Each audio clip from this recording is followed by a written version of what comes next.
ꯇꯥꯕꯤꯔꯤꯕ ꯈ꯭ꯋꯥꯏ ꯄꯨꯝꯅꯃꯛꯄꯨ ꯆꯦꯅꯦꯜ ꯑꯁꯤꯅ ꯉꯁꯤꯁꯨ ꯃꯌꯥꯝꯕꯨ ꯏꯀꯣꯛꯅꯣꯅ ꯈꯣꯏꯔꯝꯖꯔꯤ꯫ ꯃꯍꯧꯁꯥꯒꯨꯝ ꯉꯁꯤꯁꯨ ꯑꯩꯒꯤ ꯅꯨꯡꯁꯤꯖꯔꯕ ꯁꯕꯁꯀ꯭ꯔꯥꯏꯕꯔꯁꯤꯡꯅ ꯊꯥꯕꯤꯔꯛꯄ ꯃꯅꯤꯄꯨꯔꯤ ꯍꯣꯔꯔ ꯁ꯭ꯇꯣꯔꯤ ꯑꯅꯧꯕ ꯑꯃꯃꯨꯛ ꯃꯌꯥꯝꯒꯤꯗꯃꯛꯇ ꯄꯨꯗꯨꯅ ꯂꯥꯛꯆꯔꯤ꯫ ꯋꯥꯔꯤ ꯑꯁꯤꯕꯨ ꯂꯥꯟꯊꯣꯛꯆꯔꯛꯄ ꯃꯇꯝꯗ ꯁꯣꯏꯈꯤ ꯂꯥꯟꯈꯤꯕ ꯌꯥꯎꯔꯕꯁꯨ ꯃꯌꯥꯝꯗ ꯉꯥꯛꯄꯤꯅꯕ ꯍꯥꯏꯖꯔꯤ꯫ ꯐꯔꯦ ꯑꯗꯨꯗꯤ ꯃꯌꯥꯝ ꯋꯥꯔꯤꯁꯤ ꯍꯧꯅꯕ ꯇꯧꯖꯔꯒꯦ꯫ ꯋꯥꯔꯤꯁꯤꯡ ꯑꯁꯤꯗꯒꯤ ꯆꯍꯤ 7ꯃꯨꯛꯀꯤ ꯃꯃꯥꯡꯗ ꯑꯩꯉꯣꯟꯗ ꯑꯁꯦꯡꯕ ꯊꯣꯛꯈꯤꯕ ꯊꯧꯗꯣꯛ ꯑꯃꯒꯤ ꯋꯥꯔꯤꯅꯤ꯫ ꯑꯩꯒꯤ ꯃꯤꯡꯁꯦ ꯊꯣꯏꯕꯤꯁꯤꯅ ꯀꯧꯖꯩ꯫ ꯑꯩ ꯕꯤꯁꯅꯨꯄꯨꯔ ꯑꯁꯣꯝꯗꯒꯤꯅꯤ꯫ ꯑꯩꯒꯤ ꯕꯕꯥꯒꯤ ꯃꯤꯡꯅ ꯏꯕꯣꯍꯟ ꯀꯧꯏ꯫ ꯏꯃꯥꯒꯤ ꯃꯤꯡꯅ ꯖꯃꯤꯅꯤ ꯀꯧꯖꯩ꯫ ꯑꯩꯒꯤ ꯏꯆꯤꯜ ꯏꯅꯥꯎꯁꯦ ꯅꯨꯄꯤ ꯉꯥꯛꯇ 2ꯅꯤ꯫ ꯑꯩꯅ ꯑꯍꯟꯅꯤ꯫ ꯑꯩꯒꯤ ꯏꯈꯥ ꯊꯥꯕ ꯑꯣꯏꯅ ꯏꯅꯥꯎꯅꯨꯄꯤ ꯑꯃ ꯂꯩꯖꯩ꯫ ꯑꯩꯈꯣꯏꯒꯤ ꯏꯃꯨꯡꯁꯦ ꯊꯣꯏꯗꯣꯛ ꯍꯦꯟꯗꯣꯛꯅ ꯅꯨꯡꯉꯥꯏꯕꯗꯤ ꯅꯠꯆꯗꯦ꯫ ꯑꯗꯨꯕꯨ ꯏꯃꯥꯁꯦ ꯁ꯭ꯀꯨꯜꯒꯤ ꯑꯣꯖꯥ ꯑꯃ ꯑꯣꯏꯖꯩ꯫ ꯑꯗꯨꯒ ꯕꯕꯥꯅ ꯀꯔꯕꯥꯔ ꯃꯆꯥ ꯈꯔ ꯇꯦꯛ ꯇꯦꯛ ꯇꯧꯗꯨꯅ ꯏꯃꯨꯡꯁꯤ ꯆꯥꯕ ꯊꯛꯄ ꯃꯔꯥꯡ ꯀꯥꯏꯖꯕ ꯏꯃꯨꯡ ꯍꯥꯏꯕꯗꯨꯗꯤ ꯑꯗꯨꯝ ꯑꯣꯏꯔꯝꯃꯤ꯫ ꯑꯩꯒꯤ ꯏꯃꯥ ꯕꯕꯥꯁꯦ ꯂꯥꯏꯔꯤꯛ ꯂꯥꯏꯁꯨꯒꯤ ꯂꯝꯗ ꯊꯋꯥꯏ ꯌꯥꯝꯅ ꯌꯥꯎꯖꯕ ꯃꯤꯑꯣꯏ ꯉꯥꯛꯇꯅꯤ꯫ ꯂꯥꯏꯔꯤꯛꯀꯤꯅꯤꯕꯨ ꯍꯥꯏꯔꯒꯗꯤ ꯑꯩꯈꯣꯏ ꯏꯆꯤꯜ ꯏꯅꯥꯎ 2ꯒꯤ ꯋꯥꯠꯇꯅꯕ ꯑꯗꯨꯝ ꯕꯕꯥ ꯏꯃꯥꯅ ꯍꯣꯠꯅꯕꯤꯔꯝꯃꯤ꯫ ꯏꯅꯥꯎꯅꯨꯄꯤꯒ ꯑꯩꯒꯁꯤ ꯁ꯭ꯀꯨꯜ ꯑꯐꯕꯗꯁꯨ ꯕꯕꯥ ꯏꯃꯥꯅ ꯊꯥꯏꯅꯗꯒꯤ ꯑꯗꯨꯝ ꯇꯝꯍꯟꯕꯤꯔꯛꯏ꯫ ꯁꯨꯝꯅ ꯑꯩꯁꯦ ꯁꯥꯏꯟꯁ ꯁ꯭ꯇ꯭ꯔꯤꯝꯗꯒꯤ ꯀ꯭ꯂꯥꯁ 12ꯁꯤ ꯃꯥꯔꯛ ꯑꯗꯨꯝ ꯋꯥꯡꯅ ꯑꯗꯨꯝ ꯄꯥꯁ ꯇꯧꯖꯔꯛꯏ꯫ ꯁꯨꯝꯅ ꯀ꯭ꯂꯥꯁ 12 ꯂꯣꯏꯔꯕ ꯃꯇꯨꯡ ꯑꯩꯒꯤ ꯑꯄꯥꯝꯕꯒꯤ ꯃꯇꯨꯡ ꯏꯟꯅ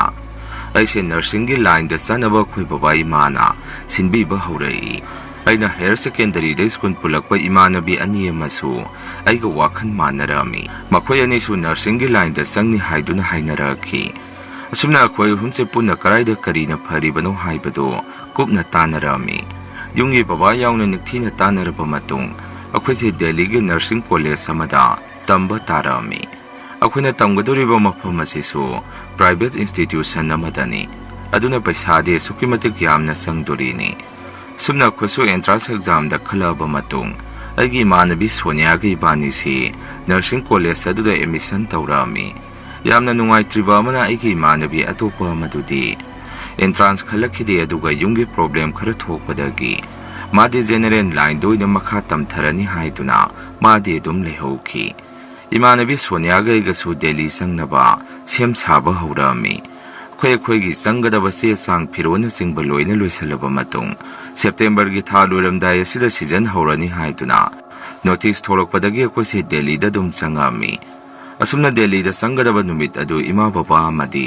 ꯏꯅꯥꯎꯅꯨꯄꯤꯅ ꯑꯩꯕꯨ ꯏꯌꯥꯔꯄꯣꯔꯠ ꯐꯥꯎꯕ ꯊꯤꯟꯕꯤꯔꯝꯃꯤ꯫ ꯁꯣꯅꯤꯌꯥꯒ ꯑꯩꯒꯁꯨ ꯏꯌꯥꯔꯄꯣꯔꯠꯇ ꯊꯦꯡꯅꯗꯨꯅ ꯄꯨꯟꯅ ꯑꯩꯈꯣꯏ ꯑꯅꯤꯁꯦ ꯄ꯭ꯂꯦꯟ ꯇꯣꯡꯗꯨꯅ ꯗꯦꯜꯂꯤꯗ ꯂꯥꯛꯑꯝꯃꯤ꯫ ꯏꯃꯥ ꯕꯕꯥ ꯍꯣꯏꯅꯗꯤ ꯑꯩꯈꯣꯏꯕꯨ ꯃꯐꯝ ꯑꯗꯨ ꯌꯧꯅ ꯊꯤꯟꯕ ꯆꯠꯅꯤꯡꯖꯕꯅꯤ꯫ ꯑꯗꯨꯕꯨ ꯁꯣꯅꯤꯌꯥꯒꯤ ꯄꯣꯛꯃꯤꯟꯅꯕ ꯃꯕꯨꯡ ꯌꯥꯏꯃꯗꯨ ꯗꯦꯜꯂꯤꯗ ꯂꯥꯏꯔꯤꯛ ꯇꯝꯗꯨꯅ ꯂꯩꯕꯅꯤ꯫ ꯑꯗꯨꯅ ꯑꯩꯈꯣꯏꯅꯁꯨ ꯁꯣꯅꯤꯌꯥꯒꯤ ꯃꯕꯨꯡ ꯑꯗꯨꯒ ꯄꯨꯟꯅ ꯆꯠꯃꯤꯟꯅꯔꯒꯦ ꯍꯥꯏꯗꯨꯅ ꯑꯗꯨꯝ ꯑꯩꯈꯣꯏ 2 ꯈꯛꯇ ꯂꯥꯛꯑꯕꯅꯤ꯫ ꯗꯦꯜꯂꯤ ꯌꯧꯔꯕ ꯃꯇꯨꯡ ꯁꯣꯅꯤꯌꯥꯒꯤ ꯃꯕꯨꯡ ꯌꯥꯏꯃ ꯇꯥꯃꯣ ꯃꯤꯀꯦꯜꯅ ꯑꯩꯈꯣꯏꯕꯨ ꯏꯌꯥꯔꯄꯣꯔꯠꯇ ꯉꯥꯏꯕꯤꯗꯨꯅ ꯂꯩꯔꯝꯃꯤ꯫ ꯁꯨꯝꯅ ꯇꯥꯃꯣ ꯃꯤꯀꯦꯜꯅ ꯇꯦꯛꯁꯤ ꯑꯃ ꯔꯤꯖꯥꯔꯚ ꯇꯧꯔꯒ ꯑꯩꯈꯣꯏ ꯄꯨꯟꯅ ꯅꯔꯁꯤꯡ ꯑꯦꯀꯥꯗꯃꯤ ꯑꯗꯨ ꯇꯝꯅ ꯂꯥꯛꯄ ꯍꯧꯔꯛꯑꯝꯃꯤ꯫ ꯑꯩꯈꯣꯏꯅ ꯇꯝꯒꯗꯧꯔꯤꯕ ꯅꯔꯁꯤꯡ ꯀꯣꯂꯦꯖ ꯑꯗꯨ ꯇꯥꯃꯣ ꯃꯤꯀꯦꯜꯅ ꯂꯩꯔꯤꯕ ꯃꯐꯝ ꯑꯗꯨꯗꯒꯤ ꯐꯅ ꯌꯥꯝꯅ ꯂꯥꯞꯄꯤ ꯑꯗꯨꯕꯨ ꯊꯣꯏꯅ ꯍꯦꯟꯅ ꯀꯤꯅꯤꯡꯉꯥꯏꯗꯤ ꯑꯣꯏꯗꯦ꯫ ꯃꯔꯝꯗꯤ ꯁꯤꯇꯤ ꯃꯅꯨꯡꯗ ꯂꯩꯕ ꯑꯦꯀꯥꯗꯃꯤꯅꯤ꯫ ꯒꯥꯔꯤ ꯃꯈꯣꯟ ꯃꯤꯅꯤꯟ ꯃꯈꯣꯟꯅ ꯊꯜꯂꯕ ꯃꯐꯝꯅꯤ꯫ ꯑꯁꯨꯝꯅ ꯑꯩꯈꯣꯏꯅ ꯃꯐꯝ ꯑꯗꯨ ꯌꯧꯔꯛꯄ ꯃꯇꯝꯗꯨ ꯆꯥꯎꯔꯥꯛꯅ ꯅꯨꯡꯊꯤꯟꯒꯤ ꯄꯨꯡ 2ꯃꯨꯛ ꯇꯥꯔꯝꯃꯅꯤ꯫ ꯑꯩꯈꯣꯏꯁꯨ ꯀꯣꯂꯦꯖ ꯃꯅꯨꯡ ꯆꯪꯂꯦ꯫ ꯁ꯭ꯇꯥꯐꯁꯤꯡꯁꯨ ꯂꯣꯏꯅ ꯎꯅꯔꯦ꯫ ꯆꯦ ꯆꯥꯡ ꯄꯤꯁꯤꯟꯒꯗꯕ ꯂꯣꯏꯅ ꯂꯣꯏꯔꯕ ꯃꯇꯨꯡ ꯑꯩꯈꯣꯏꯅ ꯂꯩꯒꯗꯕ ꯍꯣꯁꯇꯦꯜ ꯑꯗꯨꯁꯨ ꯄꯤꯔꯛꯑꯝꯃꯤ꯫ ꯇꯥꯃꯣ ꯃꯤꯀꯦꯜꯁꯨ ꯑꯩꯈꯣꯏꯅ ꯌꯥꯔꯅꯤ ꯍꯥꯏꯕꯗꯒꯤ ꯑꯗꯨꯝ ꯃꯥꯒꯤ ꯂꯩꯐꯝꯗ ꯍꯟꯈ꯭ꯔꯦ꯫ ꯀꯤꯌꯔꯇꯦꯀꯔ ꯑꯃꯅ ꯑꯩꯈꯣꯏꯕꯨ ꯂꯝꯖꯤꯡꯕꯤꯗꯨꯅ ꯑꯩꯈꯣꯏꯁꯦ ꯁꯥꯇ꯭ꯔ ꯃꯌꯥꯝ ꯂꯩꯔꯤꯕ ꯍꯣꯁꯇꯦꯜ ꯑꯗꯣꯝꯗ ꯂꯥꯛꯃꯤꯟꯅꯔꯝꯃꯤ꯫ ꯍꯣꯁꯇꯦꯜ ꯑꯣꯏꯔꯤꯕ ꯕꯤꯜꯗꯤꯡ ꯑꯗꯨꯁꯨ ꯅꯔꯁꯤꯡ ꯀꯣꯂꯦꯖ ꯑꯗꯨꯒꯤ ꯀꯦꯝꯄꯁ ꯃꯅꯨꯡꯗ ꯂꯩꯕꯅꯤ꯫ ꯕꯤꯜꯗꯤꯡ ꯃꯌꯥꯝ ꯑꯗꯨ ꯏꯀꯣꯏ ꯍꯦꯛ ꯀꯣꯏꯁꯜꯂꯤ꯫ ꯑꯗꯨꯒ ꯑꯩꯈꯣꯏꯅ ꯂꯩꯒꯗꯧꯔꯤꯕ ꯍꯣꯁꯇꯦꯜ ꯑꯗꯨꯅ ꯃꯅꯨꯡ ꯏꯊꯪ ꯊꯪꯕ ꯕꯤꯜꯗꯤꯡ ꯑꯗꯨꯗꯅꯤ꯫ ꯍꯣꯁꯇꯦꯜ ꯑꯣꯏꯔꯤꯕ ꯕꯤꯜꯗꯤꯡ ꯑꯗꯨ ꯌꯥꯝꯅꯁꯨ ꯀꯨꯏꯔꯕ ꯃꯥꯜꯂꯤ꯫ ꯅꯣꯡꯌꯥꯍꯤ ꯆꯨꯈꯤꯕꯒꯤ ꯆꯣꯠꯄꯒꯤ ꯑꯃꯨꯕ ꯀꯥꯗꯨꯅ ꯂꯩꯁꯟꯕꯁꯨ ꯎꯏ꯫ ꯕꯤꯜꯗꯤꯡ ꯑꯗꯨꯒꯤ ꯐ꯭ꯂꯣꯔ ꯃꯁꯤꯡꯗꯤ ꯍꯥꯏꯕ ꯀꯥꯟꯅꯗ꯭ꯔꯦ꯫ ꯑꯁꯨꯛꯀꯤ ꯃꯇꯤꯛ ꯃꯊꯣꯟꯅꯤ꯫ ꯃꯁꯤꯡ ꯌꯥꯝꯅ ꯌꯥꯝꯃꯤ꯫ ꯑꯁꯨꯝꯅ 5th ꯐ꯭ꯂꯣꯔꯒꯤ ꯔꯨꯝ ꯅꯝꯕꯔ 52 ꯑꯁꯤꯗ ꯁꯣꯅꯤꯌꯥꯒ ꯑꯩꯒꯤꯒ ꯍꯣꯁꯇꯦꯜ ꯀꯥ ꯑꯁꯤ ꯑꯣꯏꯔꯝꯃꯤ꯫ ꯀꯥ ꯑꯗꯨ ꯄꯨꯡꯆꯥꯎ ꯆꯥꯎꯕꯁꯨ ꯅꯠꯇꯦ ꯌꯥꯝꯅ ꯄꯤꯛꯄꯁꯨ ꯅꯠꯇꯦ꯫ ꯃꯤ 2 ꯂꯩꯕꯗ ꯆꯞ ꯆꯥꯕ ꯀꯥ ꯍꯥꯏꯕꯗꯨ ꯑꯣꯏꯔꯝꯃꯤ꯫ ꯁꯨꯝꯅ ꯀꯤꯌꯔꯇꯦꯀꯔꯁꯨ ꯑꯩꯈꯣꯏꯒꯤ ꯔꯨꯝꯒꯤ ꯁꯣ ꯑꯗꯨ ꯄꯤꯔꯝꯗꯨꯅ ꯑꯗꯨꯝ ꯆꯠꯈ꯭ꯔꯦ꯫ ꯑꯩꯈꯣꯏꯅ ꯂꯩꯒꯗꯧꯔꯤꯕ ꯍꯣꯁꯇꯦꯜ ꯑꯁꯤꯒꯤ ꯕꯥꯠꯔꯨꯝ ꯑꯃꯗꯤ ꯇꯣꯏꯂꯦꯠꯁꯤ ꯑꯄꯨꯟꯕ ꯑꯣꯏꯅ ꯂꯩꯕꯅꯤ꯫ ꯐ꯭ꯂꯣꯔ ꯑꯃꯒꯤ ꯀꯥꯆꯤꯟ ꯏꯊꯪ ꯊꯪꯕ ꯀꯥꯆꯤꯟ ꯑꯗꯣꯝꯗ ꯕꯥꯠꯔꯨꯝ ꯀꯥ 2 ꯑꯃꯒ ꯇꯣꯏꯂꯦꯠ 2 ꯑꯃꯒ ꯂꯩꯗꯣꯔꯤꯅꯤ꯫ ꯁꯣꯅꯤꯌꯥ ꯏꯕꯥꯅꯤꯅ ꯂꯩꯗꯣꯔꯤꯕ ꯀꯥ ꯑꯁꯤꯁꯨ ꯇꯣꯏꯂꯦꯠꯀ ꯍꯦꯛ ꯊꯪꯅꯕ ꯀꯥ ꯑꯗꯨꯅꯤ꯫ hostel adugi floor amada leiriba satrasingse chaurangna kunmukti sarongani haina khalli sumna Sonia ga so khoigi ka oriba du da sangai ka du ifun waifun kharadi thangami yamna motpadi nate adubo nungaite haiduna bathroom da thamiba floor sinaba mop amadi sumchidna chingbadu lokthokuna khara sithok na thokpa tawrami sumna punamakse loirba matunga khoigi phamung adu ningthei jana thana honarami yumdagi purakpa phirol adu suloina mafam chana thammi khoigi hostel se room amada single bed ani thai aduga mi amamanggi study table masa amamanga chair amamanga sodum pirami chai singsu hostel asna dum pizza durini saki timing hek yawbaga sai sagi pokham tengkot paina duna dining hall da sak cha durini khoigi hostel asigi su poksaw saw daba library ga punba study hall masa malai masida satra singna ahangba matamda ngayang ngahak su pothanarami sumna numidangi sak cha na ba matam su yoksalakduna Sonia ga iga su dining hall adomda sak chaba salami khoina sum yengbada su adugyam khrba satra sing adugi marakta maitai masa si yaw ba uramde anamana mayang masa ngakta oina tawi sumna sai sing loina sab loiraba matung numitu de ibani se adum tumba sangami sumna class wi koi dana haurak tuna Sonia ibani su class atpa haurami class at pastor maitai masa ahum mari amasu thengnarami adubo maitai masa ayamba khogi senior ngakta oirami khogi base ki oina maitai masa si ahum khakta oirami ai Sonia amadi kawadagi ni haiba mapana maitai oiba mamana Bengali oiba Rosni kaubi nupi amaga akhoi ahum khaktani Rosni so khogi hostel room maduga adum naknaba room amada mayang masa amaga leibani mana leiriba ka duni stair gi hek mayung nabada oibani floor amatada punna leibani asumna akhoi humche class atuka sin pulami Sunday gumbada off laiba matamda so duma khogi room da leiminai sumna class haukiba fana koire tha mumukti phajalagle class atuka sin tawbaga hostel gi room yawbada tapta aduna dum tumnarami sumna haujen khibana matam khara sida akhoi gi hostel asigi washroom ase marakta numidang da makhon moa kharadi adum taba phangami ahingda bathroom madumda mi ma sathuka sin tawbagi khonthang makon si adum taba phangami adubu satra sing mapali man thokpani khandoktuna thoina henadi khanjaludi nongthi nongmangba matamdadi stair adumda mi dungdung laungna chatpa sanabagi makhonsu adum tarami masida thoina hena kibadi pokludi school college haibasta bodum tamnaba haibasi mahusani haiduna akhoi sodum khantoami nongma numit amai se ai sa se yamna ngamlaktre laihusu tawre haiduna suti lawduna aise class u chalamde Sonia di Rosni hoi tawraga class adum chatkrabani asumna ise chakhara charba matung hidak lang thakar charaga ngaihak potharami aina dumna pothaduna tumingai matam masina barum madum dagi nupi amani sai ngangaga iru jabadongni ising makhol asi tarami makhol asida ai makeup khangthok hek thoi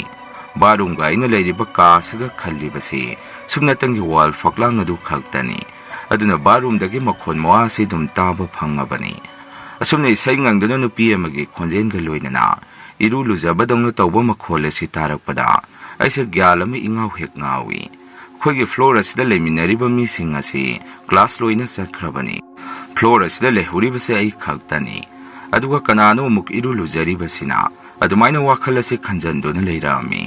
ngaki matung iru lujaramagi makhol adu su lepkhre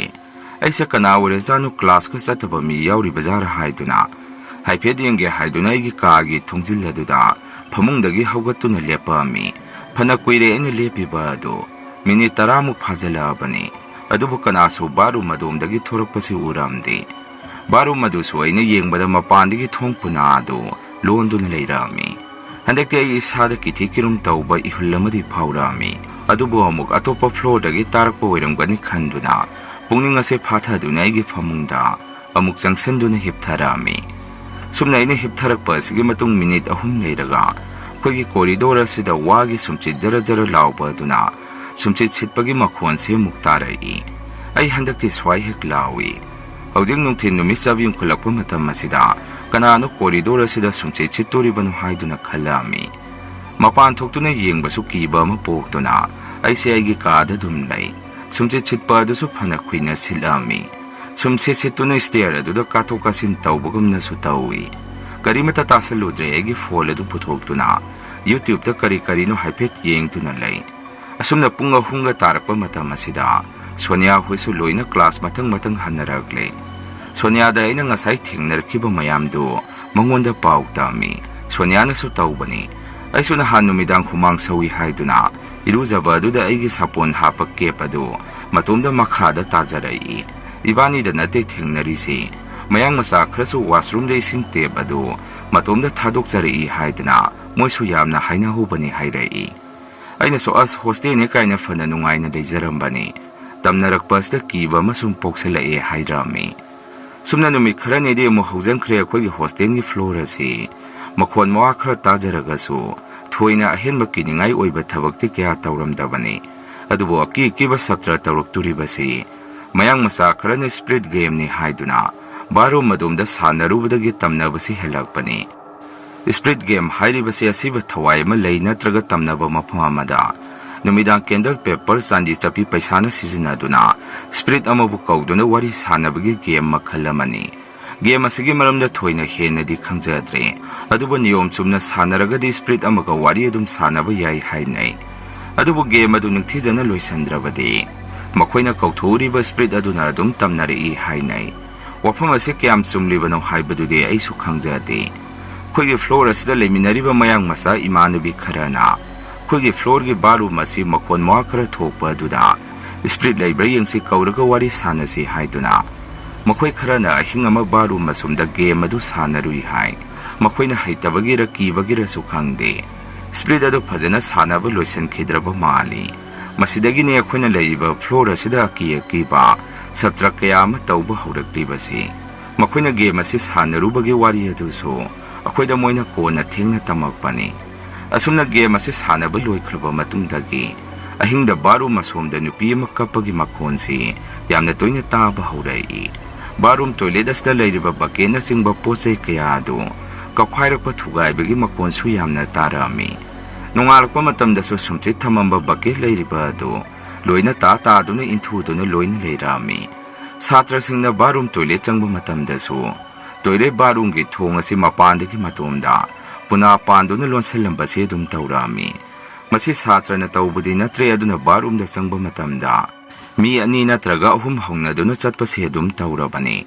Aina lairiba kas na barum mayadaga waisalle. Barum dagi ahing da taba makhonsing asina. Sonyaga igadi kiba na suloirabani. Tumle tumphang khangdrabani theng na tumba kiba dagi. Mayam na tumna himna dringai matamdagi. Ibani si tumba dum them labani. Caretaker da khoina khara complaint tawruragasu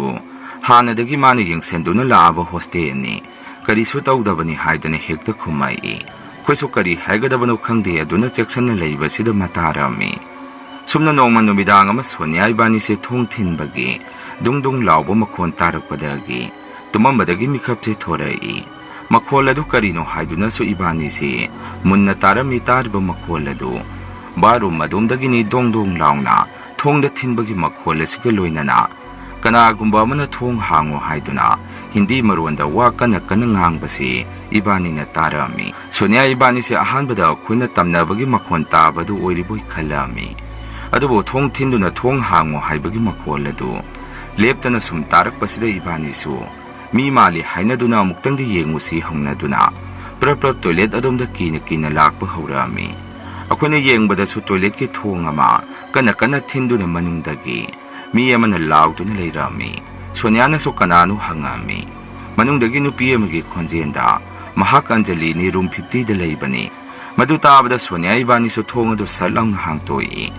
manungda leirambadu room 50 da leiba khoi classmate Anjali oiduna leirami khuna su kamaina tawrinu hanglubada Anjali na sumna wari tamai Magi roommate tu mayumda masangamdabadagi laikibani aduna numidang dumana mapan thoke haidana toilet adomda matumda mapan thokpa laami toilet awba loirba matung thong hangdoke tawbada toilet adu mapandagi thong puna adu thaduna lonkibadagi hangtokpasi yaramde hai masdagi maso thong thinduna kanna laurakhibani hai mana tamakpada mana thong thinduna lauringai jaragasida thangnabagi barum maduda nupi amana isai ngangang iru lujabagi makhonsu taki hai sumna numito Anjali si mapita na kaptuna akhoida wari du tamai Masi khaktasu nate numidang asida nupi ama susud hek chingduna kapaga barum dagi corridor phawwa floor asi sin thungna chathok chasin tawbagi makhon se floor aduda leiriba satra mayam aduna loina tarami masida sunatana kanaguma satra kharana angawba phi setpa masam sangbi nupi ama sum tamna corridor aduda chatpase thengnai ui hainarai nongmadi imanabi rosni se numidang atopa floor amada mamanabi mayamga puluraga khogi floor asida karakpa matam asda stair gi manak makhugi room gi thong leiriba mapa daida nupi ama tungonduna masam sangna thadaraga leptuna leirambasi ubadagi wakhal tadana lekta khiduna mayam sangdana rosni se ising thaduna laknarami ahingda khaktana tre tawribase ayuk nungthin mi siglakpa matamda phaw floor asda leiriba ka sing asigi thongjinda nupi ama da chepthaduna yengambasi adum thengnarabani masak matau phajana ubadi nate mami sami oi tawbase dum ui aduga khwaidagi kiriba bana khogi floor asida leiminariba mayang nupi payal kaubi amasu masage lainuksit leibra haibadudi khangdi ngayak leita masado thektoktuna mamit ngaksang hekang pamakhai saungna lai tongbadongna maron mari loksan phang khangdaba kai no wangang base adu makhuina taba phangi mahangna dumna hek tawraga de mayumda phone tawduna mayumgi mina phone da kari no hekta solai madu tawhalaga payansi masase tamna dum phathaduna tumki magi masamana ifa phaba sabtra duda kidaba kanasu yauramde akhuna numidangi saksaba matamdasu senior singna khogi floor asige balcony da nupi fiango biset piama hekhe leptuna leibase ui madubu kana oidunu haitana akhoida hangak pasu hek yawi nongma dinner gi matamni mayam su loina dining hall adomda sak chanari sonia gaigasu sakana sari kuna leiriba hostel ase dining hall ga so dum naknarami aduna campus tagi yankhalakpada dum balcony adu uba haibadu oirami sumna saksaba loibage thongnarakpa matam asida mi ma lepa ui hainaduna mayamsi marang tongnarami khoso karino haiduna mayamne yengnariba dumda yengoi akhuna yengubada so khogi floor adu oigani haiduna khalli floor adu ge balcony adu da mayekti sengde phi angawba ma paibo mi oina lepoi tawduna leibasi akhoina su urami mayamna su ya laungnarami caretaker na su nangi ka da sangna khro tansalai khusoloina ka dum da sangnari e khuna ka da kakhalakpadadi amuk balcony da ngasai lepa ukhiba nupi adu amuk leiramba uramde sumna kwase tumba dum sangami khuna class atpa matamda maitai masa senior sing aduna su akhoida nupi amna floor adu da tamnabagi wari du lirami senior sing aduna su nupi adu gi matangda akhoida wari tambirai khogi floor adu da sahi ani muki mamangda satra nupi ma kari marumgino haibadudi khangde baru maduda makhut khudang aduda matomda blade na lensanjaduna matomda suicide tawduna sijaduna leirami mana sikhraba matung hostel adugi floor adu matam khara mi sanghandana thambani phangdana lagi seba tawbo baba kharaga loinana ningthi jana kokthok chamthokpa tawbadagi karisu tawdre haiduna satra dum lehenba haukrabani khogi base aduda so floor aduda leramba mi yawi makhoina haibadadi makhon khara taba natana karisu ahenbadi tawrakti hai dakhoina thingnarisina amuk kamaina tawrizano hangai akhoisu maduda gyalama ingaw ngawrami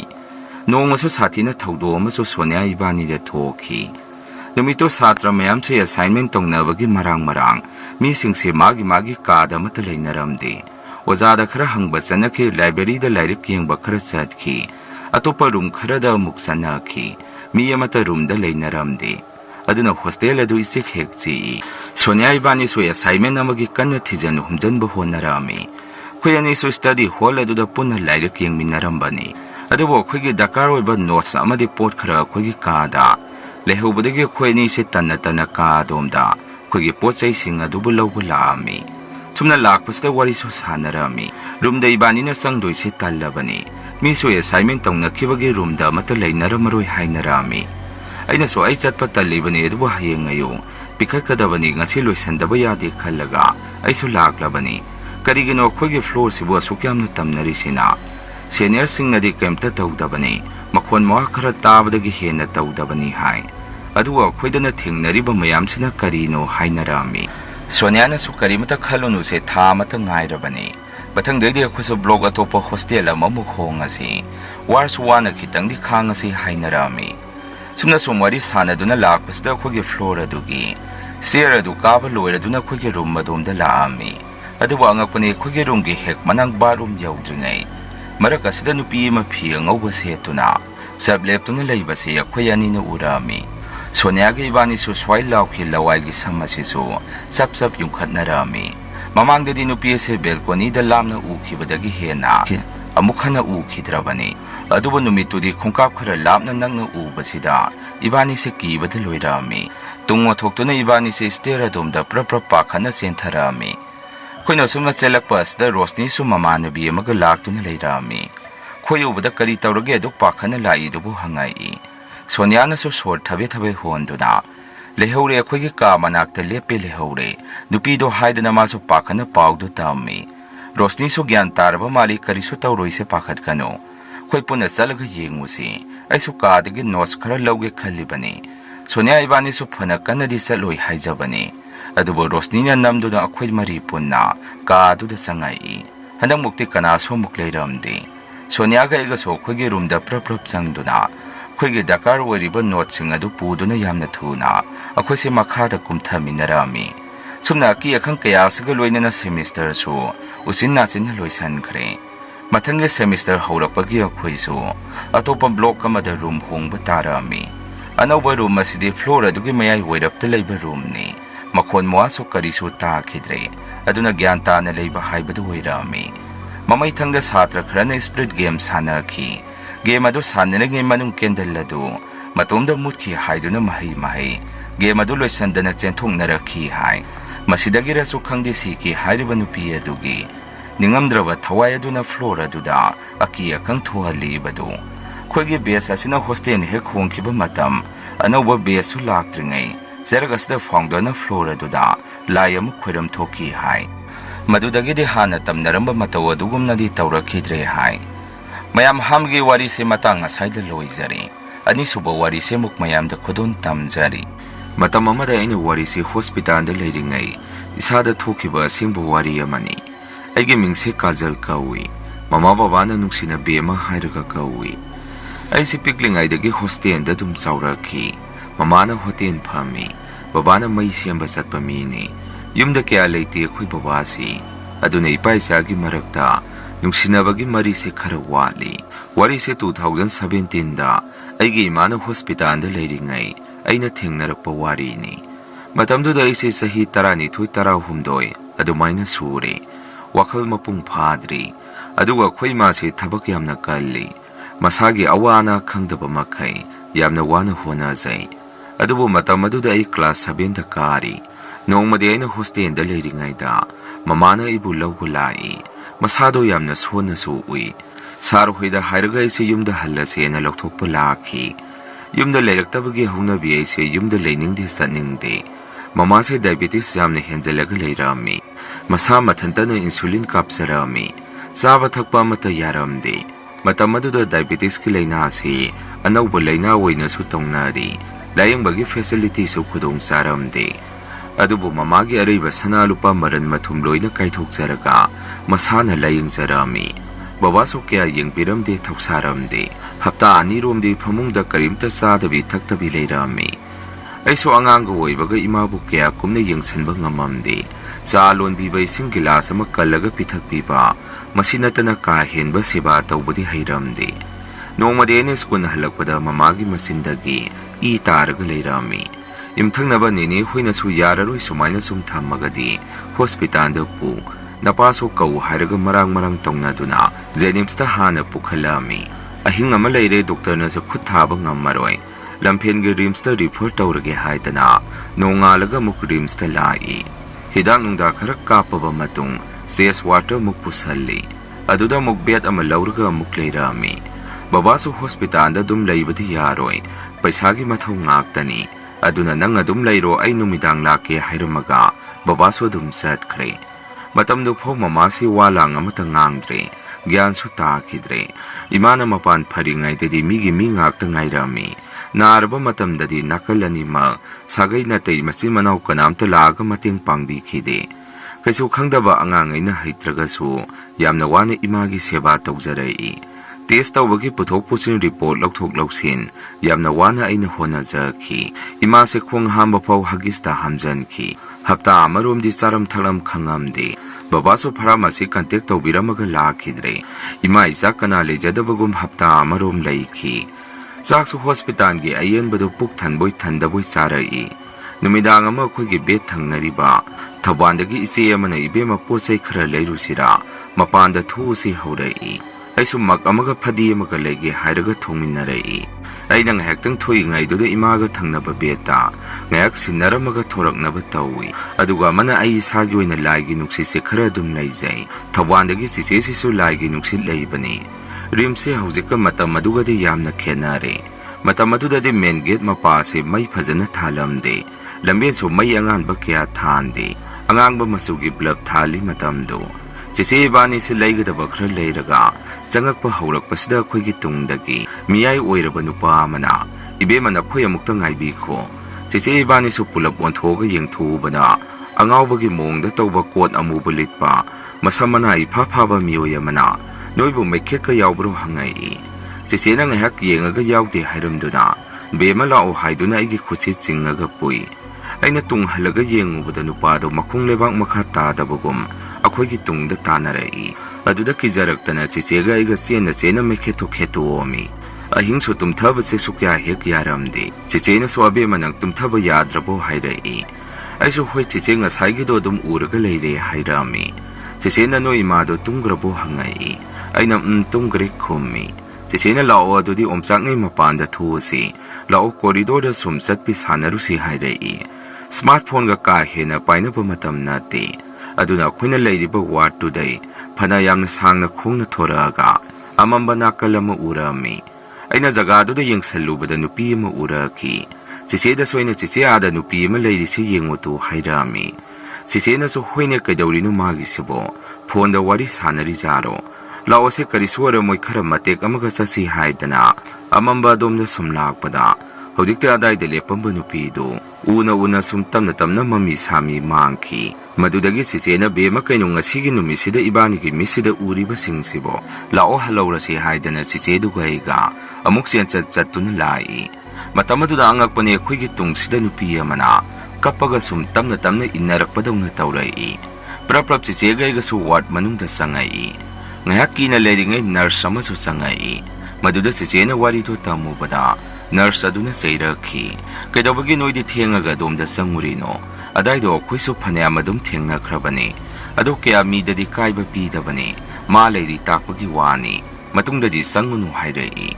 ꯋꯥꯔꯤꯗꯣ ꯑꯩꯅꯁꯨ ꯁꯨꯝ ꯈꯪꯅꯤꯡꯗꯅ ꯑꯗꯨꯗ ꯊꯣꯛꯏꯕ ꯅꯨꯄꯤꯗꯨꯒꯤ ꯃꯔꯝꯗ ꯍꯪꯉꯨꯕꯗ nurse ꯑꯗꯨꯅ ꯑꯩꯈꯣꯏꯗ ꯁꯨꯝꯅ ꯍꯥꯏꯔꯛꯏ꯫ "ꯅꯣꯏ ꯋꯥꯔꯤꯁꯦ ꯀꯅꯥꯝꯇꯗꯤ ꯇꯝꯊꯣꯛꯀꯅꯨ꯫ ꯅꯣꯏꯅ ꯁꯤꯗ ꯂꯩꯔꯤꯕꯁꯤꯒꯤ ꯆꯍꯤ 7-9ꯒꯤ ꯃꯃꯥꯡꯗ ꯅꯥꯏꯠ ꯗ꯭ꯌꯨꯇꯤ ꯇꯥꯕ ꯅꯔꯁ ꯅꯨꯄꯤ ꯑꯃ ꯃꯐꯝ ꯑꯗꯥꯏꯗ ꯂꯩꯈꯤꯗꯦ꯫ ꯑꯗꯨꯗꯩꯅꯤ ꯑꯗꯥꯏꯗ ꯑꯗꯨꯝ ꯇꯝꯅꯔꯤꯗꯣ" ꯍꯥꯏꯔꯛꯏ꯫ ꯋꯥꯔꯤꯗꯨ ꯇꯥꯕꯗ ꯑꯩꯗꯤ ꯀꯤꯕꯅ ꯀꯔꯤꯅꯣꯃ ꯇꯧꯈꯤ꯫ ꯅꯣꯡꯉꯥꯟꯈꯤꯕꯁꯨ ꯈꯪꯍꯧꯗꯦ꯫ ꯑꯗꯨꯒ ꯍꯧꯖꯤꯛ ꯃꯇꯝꯒꯤ ꯗꯣꯛꯇꯔ ꯅꯔꯁꯁꯤꯡꯒꯁꯨ ꯃꯥꯟꯅꯗꯦ꯫ ꯃꯇꯝꯗꯨꯗꯗꯤ ꯑꯩꯁꯦ ꯑꯉꯥꯡꯒ ꯑꯣꯏꯔꯦ꯫ ꯏꯃꯥꯒꯤ ꯁꯦꯕꯥꯗꯨ ꯑꯩ ꯈꯛꯇꯅ ꯁꯨꯝ ꯇꯧꯕꯗꯨꯗ ꯗꯣꯛꯇꯔ ꯅꯔꯁꯁꯤꯡ ꯃꯣꯏꯅꯁꯨ ꯅꯨꯡꯁꯤꯕꯤꯗꯅ ꯑꯩꯒꯤ ꯃꯇꯦꯡꯁꯨ ꯌꯥꯝꯅ ꯄꯥꯡꯕꯤꯔꯛꯑꯝꯃꯤ꯫ ꯗꯣꯛꯇꯔ ꯔꯥꯎꯟ ꯂꯥꯛꯄꯗꯁꯨ ꯍꯦꯗ ꯗꯣꯛꯇꯔꯅ ꯐꯥꯎ ꯁꯤꯡꯍꯥꯔꯥ, ꯂꯐꯣꯏ, ꯌꯦꯔꯨꯝ ꯑꯐꯨꯠꯄ, ꯁꯪꯒꯣꯝꯅꯆꯤꯡꯕꯁꯤ ꯑꯗꯨꯝ ꯄꯨꯕꯤꯔꯛꯏ꯫ ꯑꯗꯨꯒ ꯃꯣꯏꯅꯁꯨ ꯑꯩꯉꯣꯟꯗ "ꯅꯃꯥ ꯁꯦꯕꯥ ꯇꯧꯕꯗ ꯅꯪ ꯑꯃꯨꯛ ꯅꯥꯖꯔꯛꯀꯅꯤꯀꯣ" ꯀꯥꯏꯗꯅ ꯐꯥꯒꯤꯁꯨ ꯍꯦꯛ ꯇꯧꯕꯤꯔꯛꯑꯝꯃꯤ꯫ ꯃꯁꯤꯒꯤ ꯃꯇꯨꯡ ꯃꯇꯝ ꯈꯔ ꯂꯩꯔꯒ ꯅꯨꯃꯤꯠꯇꯨꯗ ꯔꯤꯄꯣꯔꯠ ꯑꯃ ꯂꯥꯛꯈꯤ꯫ ꯃꯗꯨꯒꯤ ꯔꯤꯄꯣꯔꯠ ꯑꯗꯨꯗ ꯗꯣꯛꯇꯔꯅ ꯁꯨꯝꯅ ꯍꯥꯏꯔꯛꯏ꯫ "ꯏꯕꯦꯝꯃ ꯅꯣꯏ ꯅꯃꯥꯁꯦ ꯌꯥꯝꯅ ꯁꯣꯛꯁꯟꯈ꯭ꯔꯦ꯫ ꯃꯅꯨꯡꯗ ꯂꯤꯚꯔ ꯁꯤꯔꯣꯁꯤꯁ ꯇꯥꯔꯦ꯫ ꯀꯟꯕ ꯉꯝꯒꯗꯕ ꯃꯥꯟꯗꯦ꯫ ꯃꯔꯝꯗꯤ ꯅꯣꯏ ꯃꯃꯥꯅ ꯆꯥꯈꯤꯕ ꯍꯤꯗꯥꯛ ꯒꯨꯂꯤꯁꯤꯡ ꯑꯃꯗꯤ ꯏꯟꯁꯨꯂꯤꯟꯅꯆꯤꯡꯕ ꯊꯥꯗꯣꯔꯛꯄ ꯀꯨꯏꯔꯕ ꯃꯥꯜꯂꯤ꯫ ꯑꯗꯨ ꯌꯦꯡꯈꯤꯁꯤ" ꯍꯥꯏꯔꯛꯏ꯫ ꯅꯨꯃꯤꯠꯇꯨꯗ ꯕꯕꯥꯍꯣꯏꯗ ꯐꯣꯟ ꯇꯧꯗꯨꯅ ꯋꯥꯔꯣꯜ ꯄꯨꯝꯕ ꯇꯝꯃꯝꯃꯤ꯫ ꯅꯨꯃꯤꯠꯇꯨꯒꯤ ꯅꯨꯃꯤꯗꯥꯡꯗꯣ ꯕꯕꯥꯍꯣꯏꯁꯨ ꯂꯥꯛꯏ꯫ ꯑꯩꯈꯣꯏ ꯃꯥꯃ ꯏꯃꯥꯒ ꯄꯣꯛꯃꯤꯟꯅꯕ ꯃꯣꯏꯁꯨ ꯆꯥꯛ ꯊꯤꯟꯕꯤꯔꯛꯑꯝꯃꯤ꯫ ꯌꯦꯟ ꯊꯣꯡꯕ, ꯍꯋꯥꯏ ꯆꯝꯐꯨꯠꯅꯆꯤꯡꯕ꯫ ꯅꯨꯃꯤꯠꯇꯨ ꯈꯛꯇꯅꯤ ꯃꯣꯏꯅ ꯂꯥꯛꯄꯤꯔꯤꯗꯣ꯫ ꯏꯃꯥꯗꯁꯨ ꯆꯥꯛ ꯈꯔ ꯏꯟꯕꯤ꯫ ꯑꯗꯨꯕꯨ ꯏꯃꯥꯗꯤ ꯋꯥꯈꯜ ꯇꯥꯔꯝꯗꯦ꯫ ꯑꯩꯁꯨ ꯆꯥꯛ ꯆꯥꯔꯨꯕꯒꯤ ꯀꯣꯟꯗꯣ ꯐꯦꯡꯕ ꯊꯨꯔꯒ ꯍꯟꯖꯜꯂꯛꯄꯗ ꯏꯃꯥꯗꯣ ꯑꯩꯈꯣꯏ ꯕꯕꯥꯕꯨ ꯀꯣꯏꯀꯧ ꯀꯧꯔꯒ ꯂꯩꯔꯛꯑꯝꯃꯤ꯫ ꯏꯃꯥꯅ ꯕꯕꯥꯗ "ꯇꯥꯇꯣꯟ" ꯑꯗꯨꯝ ꯀꯧꯕꯅꯤ꯫ "ꯇꯥꯇꯣꯟ ꯀꯔꯥꯏꯗ ꯂꯩꯒꯦ" ꯑꯁꯨꯝꯅ ꯎꯔꯥꯎ ꯊꯔꯥꯎꯗꯨꯅ ꯀꯧꯔꯛꯑꯝꯃꯤ꯫ ꯃꯌꯥꯝꯁꯨ ꯏꯃꯥꯕꯨ ꯐꯥꯊꯅꯕ ꯍꯣꯠꯅꯔꯛꯑꯝꯃꯤ꯫ ꯅꯔꯁꯁꯤꯡꯅꯁꯨ ꯑꯩꯁꯦ ꯍꯤꯗꯥꯛꯀꯤ ꯃꯇꯥꯡꯗ ꯑꯃꯨꯛ ꯀꯧꯔꯛꯇꯅ ꯑꯩꯁꯦ ꯑꯃꯨꯛ ꯆꯠꯂꯛꯑꯝꯃꯤ꯫ ꯑꯃꯨꯛ ꯑꯩꯅ ꯏꯃꯥꯒꯤ ꯃꯅꯥꯛꯇ ꯍꯜꯂꯛꯄꯗ ꯃꯌꯥꯝꯁꯤ ꯏꯄꯥ ꯄꯥꯈꯠꯅꯔꯒ ꯂꯩꯔꯛꯑꯝꯃꯤ꯫ ꯑꯩꯅꯁꯨ ꯀꯩꯗꯧꯔꯒꯦ ꯍꯪꯉꯨꯕꯗ ꯃꯌꯥꯝꯅ ꯏꯕꯦꯝꯃ ꯀꯗꯥꯏꯗꯩꯅꯣ ꯈꯪꯗꯦ ꯅꯃꯥꯒꯤ ꯕꯦꯠ ꯃꯌꯥ ꯑꯁꯤꯗ ꯍꯧꯗꯣꯡ ꯑꯃꯨꯕꯤ ꯑꯃ ꯀꯣꯏꯂꯩ ꯂꯩꯁꯜꯂꯒ ꯂꯩꯔꯝꯃꯤ, ꯃꯗꯨ ꯇꯥꯟꯒꯦ ꯇꯧꯅꯔꯤꯉꯩ ꯑꯗꯨꯝ ꯃꯥꯡꯈ꯭ꯔꯦ ꯍꯥꯏꯔꯛꯏ꯫ ꯃꯌꯥꯝꯁꯨ ꯉꯥꯏꯍꯥꯛ ꯂꯩꯅꯔꯝꯃꯒ ꯑꯃꯨꯛ ꯂꯣꯏꯅ ꯍꯟꯅꯈ꯭ꯔꯦ꯫ ꯑꯩꯁꯨ ꯅꯨꯃꯤꯠꯇꯣ ꯃꯈꯥꯗ ꯊꯥꯔꯒ ꯇꯨꯝꯒꯦ ꯇꯧꯕꯗ ꯏꯃꯥꯅ ꯑꯩꯉꯣꯟꯗ ꯏꯕꯦꯝꯃ ꯉꯁꯤꯗꯤ ꯏꯃꯥꯒ ꯇꯨꯝꯁꯤ ꯍꯥꯏꯗꯅ ꯌꯥꯝꯅ ꯅꯨꯡꯁꯤꯅ ꯍꯥꯏꯕꯤꯔꯛꯏ꯫ ꯑꯩꯁꯨ ꯍꯣꯏ ꯏꯃꯥ ꯍꯥꯏꯗꯅ ꯅꯨꯃꯤꯠꯇꯣ ꯑꯩꯈꯣꯏꯒ ꯊꯪꯅꯕ ꯕꯦꯠ ꯑꯗꯨꯁꯨ ꯗꯤꯁꯆꯥꯔꯖ ꯇꯧꯈ꯭ꯔꯦ꯫ ꯑꯗꯨꯒꯤ ꯕꯦꯠ ꯑꯍꯥꯡꯕ ꯑꯗꯨ ꯑꯩꯅ ꯏꯃꯥꯒꯤ ꯕꯦꯠꯇꯨꯒ ꯁꯝꯖꯟꯅꯔꯒ ꯅꯨꯡꯉꯥꯏꯅ ꯅꯨꯃꯤꯠꯇꯨꯃ ꯏꯃꯥꯒ ꯇꯨꯝꯃꯤꯟꯅꯔꯝꯃꯤ꯫ ꯑꯌꯨꯛꯀꯤ ꯄꯨꯡ 5 ꯇꯥꯔꯛꯄ ꯑꯗꯥꯏꯗ ꯅꯦꯅꯦ ꯑꯃꯅ ꯏꯕꯦꯝꯃ ꯍꯧꯒꯠꯂꯣ, ꯅꯣꯏ ꯏꯃꯥꯒꯤ ꯍꯤꯗꯥꯛ ꯀꯥꯞꯄ ꯃꯇꯝ ꯌꯧꯔꯦ, ꯅꯔꯁ ꯗꯣꯛꯇꯔ ꯂꯥꯛꯑꯅꯤ ꯍꯧꯗꯣꯛꯄꯤꯔꯛꯏ꯫ ꯑꯩꯁꯨ ꯇꯨꯝꯕꯗꯣ ꯍꯧꯒꯠꯂꯝꯃꯤ꯫ ꯑꯗꯨꯒ ꯏꯃꯥꯗ ꯌꯦꯡꯉꯨꯕ ꯃꯇꯝꯗ ꯏꯃꯥꯁꯦ ꯌꯥꯝꯅ ꯋꯥꯅ ꯁꯣꯔꯗꯣ ꯊꯕꯦꯠ ꯊꯕꯦꯠ ꯍꯣꯟꯗꯨꯅ ꯂꯩꯔꯝꯃꯤ꯫ ꯃꯗꯨꯗ ꯑꯩꯅ ꯏꯃꯥ ꯏꯁꯤꯡ ꯊꯛꯅꯤꯡꯕ꯭ꯔꯣ ꯍꯪꯉꯝꯃꯤ꯫ ꯃꯗꯨꯗ ꯏꯃꯥꯅ ꯍꯥꯏꯗꯅ ꯌꯥꯝꯅ ꯋꯥꯅ ꯈꯨꯝꯃꯛꯏ꯫ ꯑꯩꯁꯨ ꯏꯃꯥꯗ ꯏꯁꯤꯡꯗꯣ ꯈꯤꯇꯪ ꯏꯟꯕꯤꯔꯝꯃꯤ꯫ ꯁꯣꯔꯁꯨ ꯋꯥꯅ ꯋꯥꯅ ꯏꯃꯥꯅ ꯍꯣꯟꯕꯗꯨ ꯎꯕꯗ ꯑꯩꯅ ꯏꯃꯥ ꯑꯩ ꯑꯣꯛꯁꯤꯖꯦꯟ ꯁꯦꯟꯅꯔꯤꯕ ꯀꯀꯥꯗꯨ ꯀꯧꯔꯨꯒꯦ, ꯏꯃꯥ ꯅꯪ ꯉꯥꯏꯍꯥꯛꯇꯪ ꯂꯩꯔꯝꯃꯨꯀꯣ ꯍꯥꯏꯔꯝꯃꯒ ꯑꯩꯁꯦ ꯉꯥꯏꯍꯥꯛꯇꯪ ꯊꯣꯛꯎꯔꯒ ꯍꯟꯖꯜꯂꯛꯄꯗ ꯃꯤꯅꯤꯠ 2 ꯐꯥꯎ ꯐꯥꯔꯝꯃꯣꯏ꯫ ꯃꯃꯥꯗꯤ ꯃꯌꯥꯝꯅ ꯑꯣꯝꯁꯜꯂꯒ ꯂꯩꯔꯝꯃꯤ꯫ ꯃꯆꯥ ꯑꯩꯕꯨ ꯊꯥꯗꯣꯛꯑꯝꯗꯨꯅ ꯆꯠꯈꯤ ꯂꯩꯔꯝꯃꯤ꯫ ꯃꯌꯥꯝꯅꯁꯨ ꯑꯩꯕꯨ ꯊꯦꯝꯖꯤꯟꯕꯤꯔꯝꯃꯤ꯫ ꯑꯩꯁꯨ ꯃꯇꯝ ꯑꯗꯨꯗ ꯏꯁꯥꯗ ꯌꯥꯝꯅ ꯅꯨꯡꯉꯥꯏꯇꯕꯗꯤ ꯄꯣꯛꯑꯒ ꯀꯞꯄ ꯐꯥꯎ ꯍꯩꯖꯔꯝꯗꯦ꯫ ꯑꯩꯒꯤ ꯌꯦꯔꯨꯝ ꯁꯪꯒꯣꯝ ꯂꯩꯕꯤꯕ ꯗꯣꯛꯇꯔ ꯑꯗꯨꯅꯁꯨ ꯏꯕꯦꯝꯃ ꯀꯔꯤꯁꯨ ꯇꯧꯔꯣꯏ, ꯅꯣꯏ ꯏꯃꯥ ꯀꯔꯤꯁꯨ ꯇꯧꯗꯦ ꯍꯥꯏꯗꯅ ꯑꯩꯕꯨ ꯊꯦꯝꯖꯤꯟꯕꯤꯔꯝꯃꯤ꯫ ꯄꯨꯡꯈꯥꯏ ꯑꯃꯃꯨꯛ ꯂꯩꯔꯒ ꯏꯃꯥꯒꯤ ꯃꯁꯥꯗ ꯅꯍꯥꯟꯈꯩ ꯂꯣꯏꯅꯗꯨꯅ ꯂꯩꯔꯝꯕ ꯕ꯭ꯂꯥꯡꯀꯦꯠ ꯑꯗꯨꯅ ꯏꯃꯥꯗꯣ ꯃꯀꯣꯛ ꯐꯥꯎ ꯌꯧꯅ ꯀꯨꯞꯁꯟꯈꯤ꯫ ꯅꯨꯃꯤꯠꯇꯨꯗ ꯏꯃꯥꯒꯤ ꯑꯔꯣꯏꯕ ꯍꯥꯏꯕꯗꯨ ꯑꯣꯏꯈ꯭ꯔꯕ ꯃꯥꯜꯂꯤ꯫ ꯉꯥꯏꯍꯥꯛꯀꯤ ꯃꯇꯨꯡ ꯗꯣꯛꯇꯔꯅ ꯑꯩꯕꯨ ꯀꯧꯔꯛꯏ꯫ ꯑꯗꯨꯒ ꯏꯕꯦꯝꯃ ꯅꯣꯏ ꯏꯃꯨꯡꯒꯤ ꯐꯣꯟ ꯅꯝꯕꯔ ꯍꯥꯏꯔꯛꯎ꯫ ꯃꯗꯨꯗ ꯑꯩꯁꯨ ꯕꯕꯥꯒꯤ ꯐꯣꯟ ꯅꯝꯕꯔ ꯑꯗꯨ ꯄꯤꯔꯛꯑꯝꯃꯤ꯫ ꯗꯣꯛꯇꯔꯁꯤꯡ ꯑꯗꯨꯅꯁꯨ ꯕꯕꯥꯗ ꯄꯥꯎ ꯄꯤꯈꯤ꯫ ꯑꯩꯁꯨ ꯑꯣꯛ ꯈꯣꯡꯅ ꯀꯞꯄ ꯍꯩꯖꯗꯦ, ꯌꯥꯝꯅ ꯋꯥꯅ ꯈꯥꯡꯖꯈꯤ꯫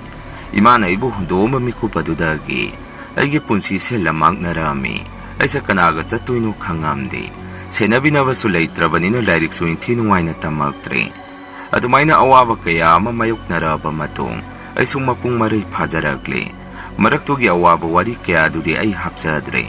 ꯍꯧꯖꯤꯛꯇꯤ ꯑꯩ ꯌꯨꯝ ꯄꯥꯟꯖꯔꯦ꯫ ꯑꯩꯅ ꯌꯨꯝ ꯄꯥꯜꯂꯛꯄꯗ ꯏꯅꯦꯝꯄꯣꯛꯁꯨ ꯂꯩꯔꯝꯃꯤ, ꯑꯗꯨꯒ ꯑꯕꯣꯛ ꯑꯃꯁꯨ ꯂꯩꯔꯝꯃꯤ꯫ ꯅꯣꯡꯃꯗꯤ ꯑꯕꯣꯛꯇꯣ ꯆꯥꯛ ꯆꯥꯃꯤꯟꯅꯔꯤꯉꯩ ꯈꯪꯍꯧꯗꯅ ꯃꯌꯥꯗꯒꯤ ꯏ ꯑꯣꯊꯔꯛꯏ꯫ ꯃꯗꯨꯁꯨ ꯔꯤꯝꯁꯇ ꯄꯨꯈꯠꯂꯦ꯫ ꯑꯗꯨꯁꯨ ꯏꯃꯥꯒꯤꯗꯧꯅ ꯆꯦꯁ ꯋꯥꯔꯗꯇ ꯄꯨꯈꯠꯂꯝꯃꯤ꯫ ꯑꯩꯗꯤ ꯃꯗꯨꯒꯤ ꯋꯥꯔꯗ ꯃꯅꯨꯡ ꯑꯗꯨꯗ ꯆꯪꯉꯛꯄꯗ ꯏꯃꯥꯗꯣ ꯃꯤꯠꯁꯤꯗ ꯈꯪꯅꯤꯡ ꯍꯦꯛ ꯅꯤꯡꯁꯤꯡꯉꯛꯏ꯫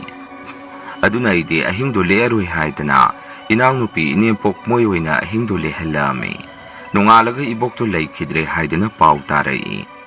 ꯃꯗꯨꯗ ꯃꯣꯏꯅ ꯍꯥꯏꯕꯗ ꯏꯃꯥꯗꯧꯅ ꯏꯕꯣꯛꯀꯤꯗꯁꯨ ꯍꯧꯗꯣꯡ ꯑꯃꯨꯕꯤ ꯑꯃ ꯎꯈꯤ ꯍꯥꯏ꯫ ꯑꯕꯣꯛꯇꯨꯅꯁꯨ ꯆꯠꯂꯝꯗꯥꯏ ꯑꯉꯥꯡ ꯀꯞꯄꯦ, ꯄꯨꯡ ꯊꯤꯟꯕ ꯃꯈꯣꯟ ꯇꯥꯏ ꯍꯥꯏꯗꯅ ꯃꯈꯨꯠꯇꯣ ꯌꯥꯝꯅ ꯀꯤꯅ ꯀꯣꯏꯊꯤꯟ ꯊꯤꯜꯂꯝꯃꯤ ꯍꯥꯏ꯫